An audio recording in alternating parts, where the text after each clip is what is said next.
Welcome to overanalyzing every single thing about a Houseki no Kuni, because you don't have enough people to talk about it too. So, spoilers for up to 105. Leave in the comments anything that you think I missed, anything that you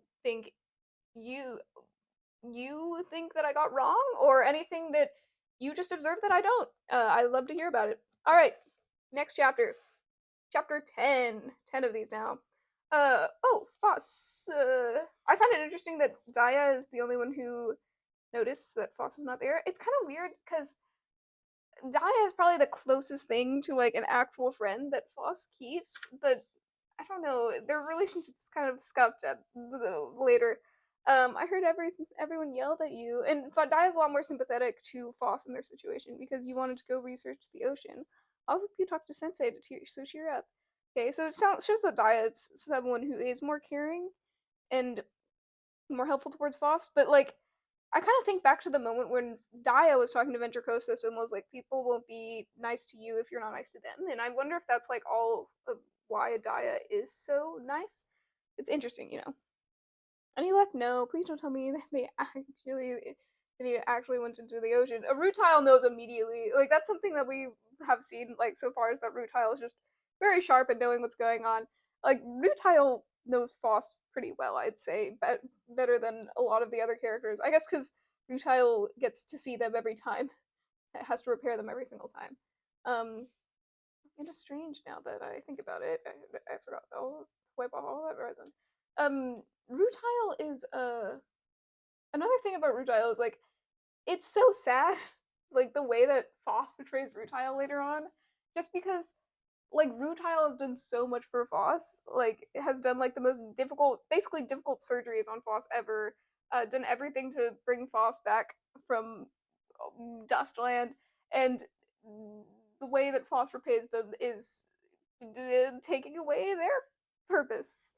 And I love how Rutile's character is built up, and then we get the reason for why they're like this later. It's so good. But that's like the one thing that I feel like I can't forgive Foss for in the story because I like because of the pity that we have for Foss, we can overlook a lot of the bad things that Foss has done. But like taking Paparazzo was probably the worst one. Let me know in the comments if you disagree with me, if you have more gripes about Foss for other things.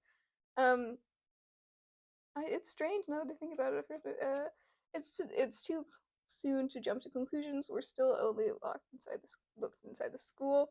See, Euclid is a lot more hopeful, but is still thinking about it. Yeah, maybe Boss had a change of heart and is now working away on a natural history. So the last line that Jade said to Foss was, "I regret," like I forgot the exact words, but I regret not understanding you more, or I'm sorry I wasn't able to understand you more. And it shows that Yuke and Rutile know Foss a lot better. That Jade is like maybe like Foss is a normal, sane individual, and Euclid and Rutile is like yeah no, and so it shows that Jade is really out of the loop on Foss. Even this is chapter 10. Like it's so crazy how far back these things have been like shown. I'll go check inside. And it's why these things don't feel out of character later on, even though we don't really think about it or are conscious of it later. Um and they say Jade is too trusting. You're too skeptical, which is kind of true between them. I'm gonna go check outside Daya. I have an idea. And Daya goes to Cinnabar because Daya's like Cinnabar and Foss are besties, right?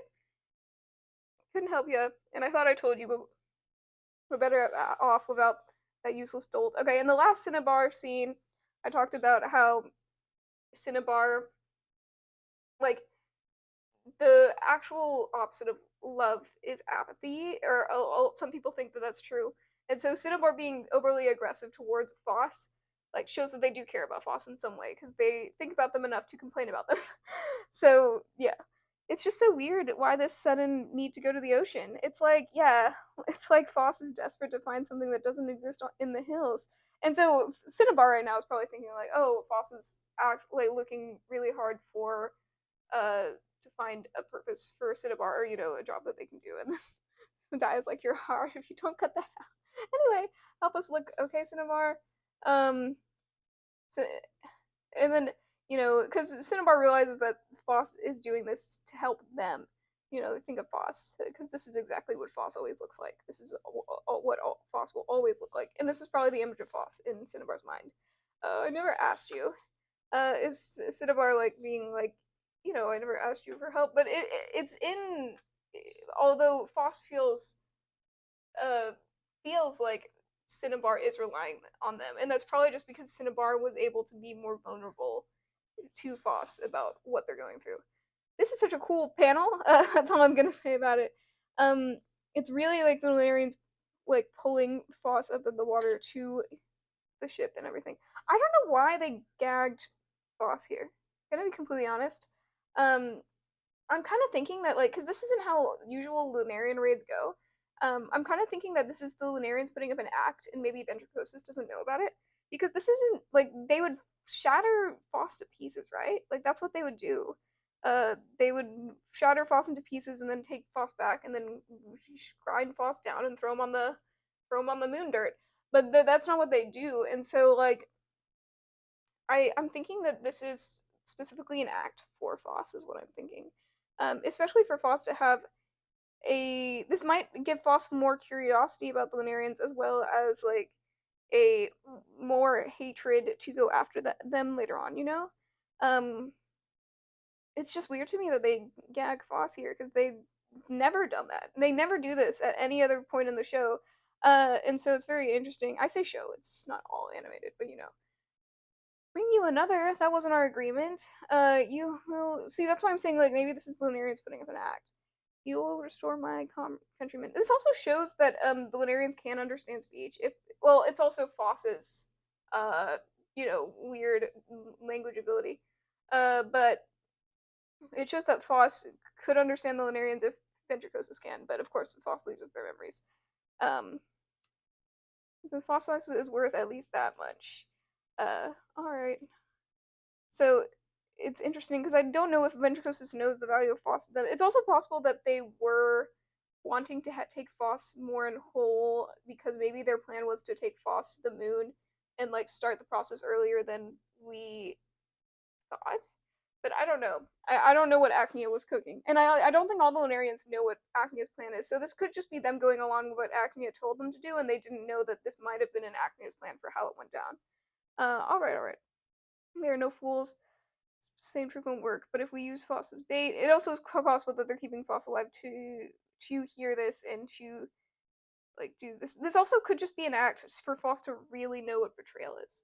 Because I guess because it's not enough that Foss gets kidnapped by the Lunarians because Ventricosis takes them here. Foss has to know that Ventricosis has an active role in this.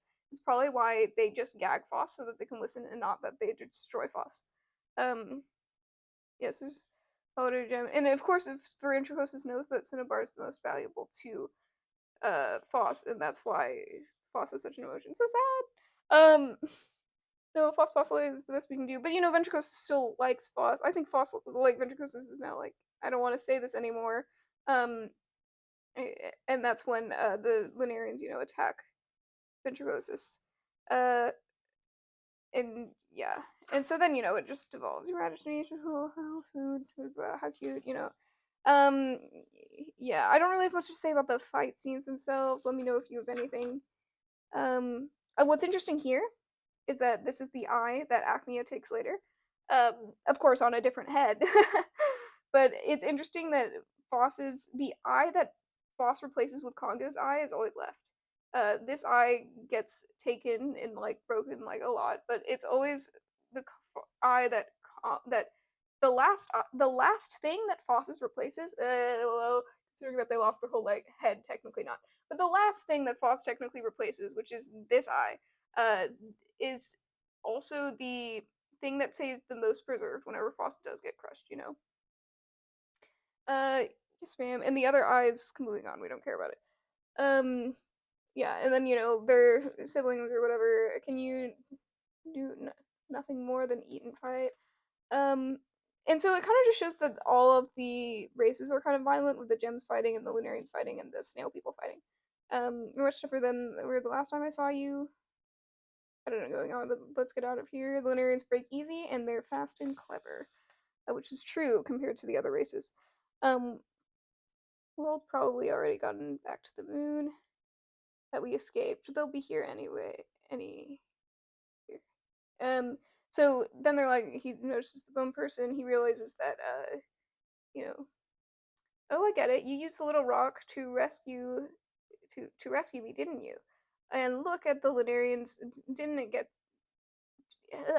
and look at that. The Lunarians didn't get you. You talk about good luck. Is it good luck or was it staged? I don't know. This is probably our last chance to save our mother and father from and the others from the livestock gig. Okay, so I was talking about how it could be criminals. Why they call it livestock? I'm still debating it, guys. But it also could be that they're kind of used as pets as well on the moon. Um, I forgot his name. You know the Lunarian guy, the Barbata or something. Like he has a lot of like snail people just around him. Like I guess are they like more like pets? I just don't see them as livestock in the sense that they eat them, and livestock in the sense that they use them for things. Because I don't see what they use them for that much. Maybe they mention it later. If you know, please let me know in the comments. Because that's the one thing I think is kind of dubious. But it is true that they fatten them up, and again, they're more like pets than how they usually are, which I guess Ventricosis wants more autonomy for them. Because they probably aren't treated the same as Lunarians on the moon, you know. This is probably our last chance to save our mother and father from the livestock game. Come to think of it, you're the only one who kept her senses on the moon. It must be tough making all this all happen all on your own. This, okay, like this kind of relates a lot back to Foss, doesn't it? Because you can think of this is how Foss feels like later on. It's kind of up into interpretation if you think Foss is losing their senses or has more sense than the other gems. But with Foss being distrusting of Sensei and the only one who Foss feels lonely in the fact that they're the only one who sees it as a bad situation, and they feel lonely in the sense that they are the only one trying to make it happen and the only one doing that. And you know, oh man. So Ventricosis makes a deal with the Lunarians for this whole scheme. And Ventricosis makes a deal with the Lunarians that to do this on their own, unknowing of their other race. Foss does the exact same thing. Foss betrays someone, Foss like manipulates people to come with them. It's so much like Foss later on. It's so crazy. And here it like these text bubbles are on a frame with Foss on it. It's not on a frame with Ventricosis. I mean, of course, it's switching back between the two, but it kind of just shows they're looking at each other, and it kind of just shows how they're more similar than you realize. Must be tough making all this happen all on your own, and that's how Foss feels later because they're more lonely, right? Because Foss drags people into their plans, but constantly is like, no, I don't want to hurt everybody else. So they stop, and then they become more manipulative. And even though they have people involved, it's really only them. And so sad. Anyway, I just realized that these two characters are a lot more similar than once realized. No fair, your majesty. And I think Foss realizes that too. Of course, Foss hasn't gone through that arc yet, but Foss is now relating to that. And I think, like, Foss's eyes glow up when they say, yeah, all on your own. And that's when Foss's eyes lit up. Because we've talked about how Foss has been lonely since the beginning of the story. And Foss hearing that, I guess, really made them like relatable to Foss. Uh, but their expression only changed when they heard that like Ventricosis did this all on their own, and Foss sees that as admirable. Foss sees that as a good thing. Uh, so Foss forgives Ventricosis, yes. Initially it's like for their compassion, but Foss also like is listening to their story and understands why they would betray, and starts to see it as in a good light. Like you're doing this all for your people. Wow, that's so valiant of you. You're doing this all on your own with no input from anyone else. And man, it's why Foss wanted Cinnabar to come along later, because Foss realized that they were kind of going off the deep end and wanted Cinnabar there to criticize them. That didn't end up happening, and they got more deranged, you know. But now that I've heard that, I can't get you mad, and I think get mad at you. I think that was this all on your own. Like I think like this other stuff contributed too, but Foss wasn't really like as interested until that was said. Um, so you don't care if we use you as a bargaining chip. I guess if you're immortal, these things don't bother you. Yeah, but they will bother Foss a little bit later. You may never make it back home. Foss doesn't even care about that. In exchange, don't let them get Cinnabar. Foss doesn't care about getting back home. It's so sad. Foss just knows that no one will mind if they get taken. They know that no one will mind. They just want Cinnabar to exist. It's the same as Congo. Foss and Congo have the same goal right here, is to have Cinnabar at least just stay existing on the island peacefully is what they want. Um, but Foss doesn't care about going back home. Okay, I promise is what, and he starts leaving. And I think now Ventricosus and them. You're sure? Yeah, I forgive you. It's just so like forgiveness in this scene is so like something that Ventricosus did not expect. Um, it's so interesting how it can be twisted in the way because Foss forgives them because Foss is like such a compassionate heart here, but because Foss is so compassionate, I guess Foss sort of thinks that people will extend that compassion to them when they do something similar to Ventricosus, which Congo does. Actually, Foss doesn't think that. Foss shows forgiveness here, but Foss doesn't think Congo will show forgiveness when Foss does the same thing to Congo, but he does, and Foss is shocked at that. So Ventricosus goes on this arc and is shocked that Foss forgives them. Foss sees this. I guess they forget about this. I guess we can take the memory loss as why Foss doesn't realize. I guess Foss didn't remember how shocked Ventricosus was when Foss forgave them. Maybe Foss didn't remember that Foss forgave them. But Foss goes on this whole arc, similar to Ventricosus, and is forgiven by Congo, and Foss cannot believe it.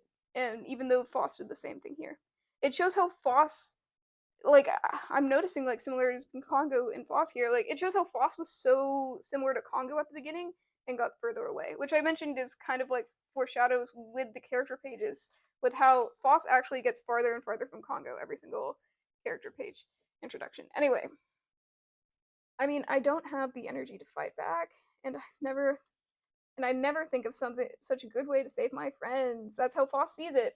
So what am I gonna do? So Foss sees this as a good way to save their friends, is to betray someone who's kind to you and all that.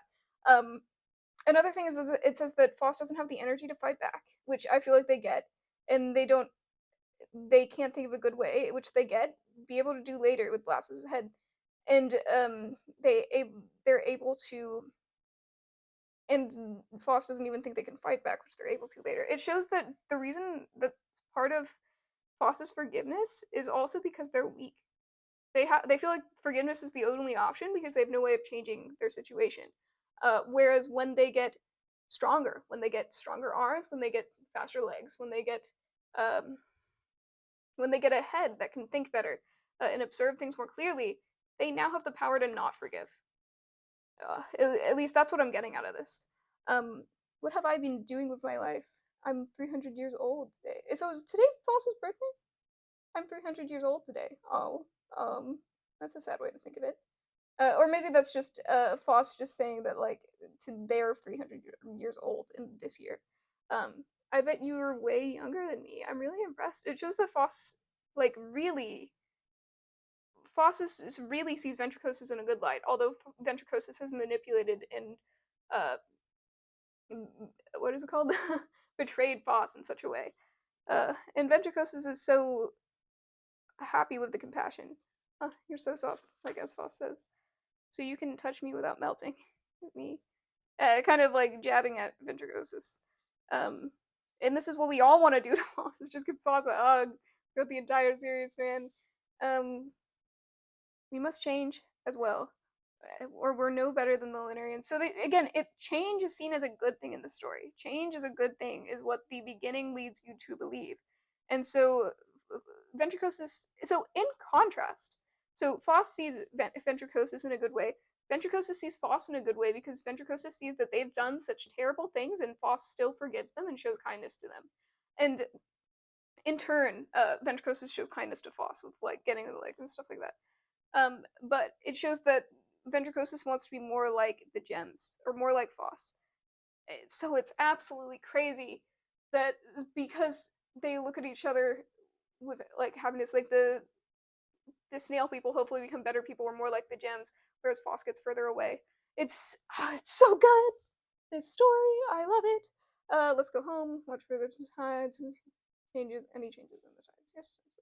And Cinnabar's watching from afar because Cinnabar is concerned. It's none of my business. It's not my problem. Cinnabar is concerned because they believe the reason Foss went into the ocean is because of them, which is a little bit, yeah. It's not my fault. See, and like Cinnabar is starting to tear because they blame themselves, and they do care about Foss in that way because they would be very sad if Foss came back. It didn't come back. They'd be very sad if Foss came back. Oh no, the sea. This was such a good scene, done so well in the anime. Oh, the sea didn't have any good jobs for you. And that also just confirms to Cinnabar that Foss went there to help Cinnabar. Sorry. Oh. And starting tomorrow, I'm going to try harder. So forgive me. No.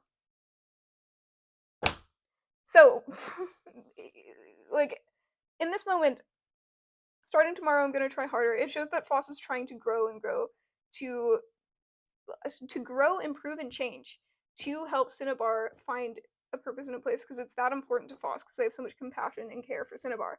And Foss is saying, forgive me, because they're being a burden to Cinnabar again. By getting hurt in order to try and help Cinnabar, and it's a vicious cycle that will be broken later, smile. And it's interesting that Cinnabar won't forgive Foss. But at the end, like, Cinnabar has apathy towards Foss, and they don't care. They think, by thanking Foss at the end, it kind of shows that they forgive Foss. Like, I'm saying that Foss and Cinnabar have a reverse character arc. Because at the end, Foss does all these terrible things to Cinnabar, and Cinnabar just leaves Foss with thank you. And I feel like that's a sign of Cinnabar kind of forgiving Foss and then becoming apathetic to them later. And it just shows that they have a reverse character arc where Foss becomes the lonely one. Well, they're lonely at the beginning, but less lonely because they're surrounded by people. Foss becomes the lonely one, isolated by society in a different place below where all the gems live. And Cinnabar is the one who's with the gems and is being helped by them and cared for them, and it just shows the difference, the reverse arc that these two characters go through, and it's so sad. Oh, how you're so strong. I love Foss. That's all I'm gonna say. I knew you'd say that. And it just shows that Foss has such a good understanding of Cinnabar, which Foss loses as the series goes on, which is very sad. Anyway, after that pain, that is the entire chapter. Let me know if you have any other thing that I missed. Let me know what you think about Daya's relationship with Foss specifically. I find it interesting that Daya cares enough to notice that Foss is there, but Daya never really becomes a good influence or a really good friend of Foss. In fact, Daya encouraged Foss to change, and we see how that went. So what do you think about, like, Daya and Foss's relationship? And of course, like, I feel like Daya only cares about Foss to the extent that Daya sees Foss as interesting and has potential and could help Daya later.